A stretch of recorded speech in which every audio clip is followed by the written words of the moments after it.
ఆ మంత్రి కామెంట్స్ తీవ్ర దుమారం లేపాయి. అందరూ రియాక్ట్ అయ్యారు. ఇండస్ట్రీ మొత్తం వరుసపెట్టి స్పందించింది.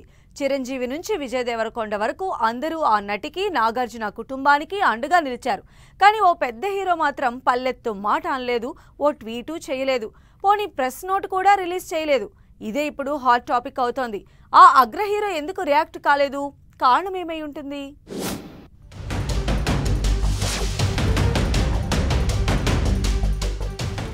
తెలంగాణ మంత్రి కొండా సురేఖ కామెంట్స్ పై టాలీవుడ్ ఒక్కసారిగా భగ్గుమంది. చిన్న స్టార్ నుంచి పెద్ద హీరో వరకు అందరూ తీవ్రంగా ఖండించారు. అంతేకాదు తమ సోషల్ మీడియా వేదికగా కొండా సురేఖపై విమర్శలు చేస్తూ ట్వీట్లు, పోస్టులు పెట్టారు.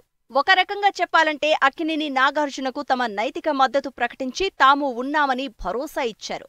అయితే ఒక స్టార్ హీరో మాత్రం అస్సలు స్పందించలేదు. ఇప్పుడు ఆ స్టార్ హీరో ఎందుకు రియాక్ట్ కాలేదన్న దానిపై రకరకాల చర్చలు జరుగుతున్నాయి.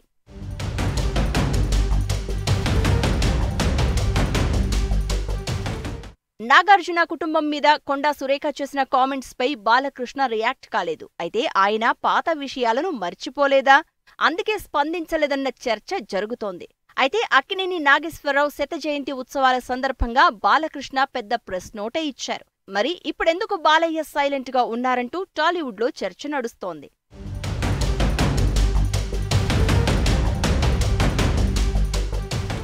బాలయ్య రియాక్ట్ కాకపోవడానికి రెండు కారణాలు ఉండొచ్చన్న టాక్ వినిపిస్తోంది. ఒకటి, తన అక్క నారా భువనేశ్వరిపై వైసీపీ వాళ్లు కామెంట్స్ చేస్తే నాగార్జున కనీసం స్పందించలేదని బాలకృష్ణ మనసులో పెట్టుకుని ఉండొచ్చన్న చర్చ జరుగుతోంది. అంతేకాదు నాగార్జున వైసీపీకి మద్దతుదారుడు అని, బాలయ్య టీడీపీ పార్టీ ఎమ్మెల్యే అంటూ కామెంట్స్ చేస్తున్నారు. కొందరు మాత్రం బిజీలో ఉండి మర్చిపోయి ఉంటారన్న వాదన వినిపిస్తున్నారు. కారణం ఏదైనా అందరి మద్దతు దొరికిన నాగార్జునకు బాలయ్య మద్దతు లభించకపోవడం మాత్రం చర్చనీయాంశమవుతోంది.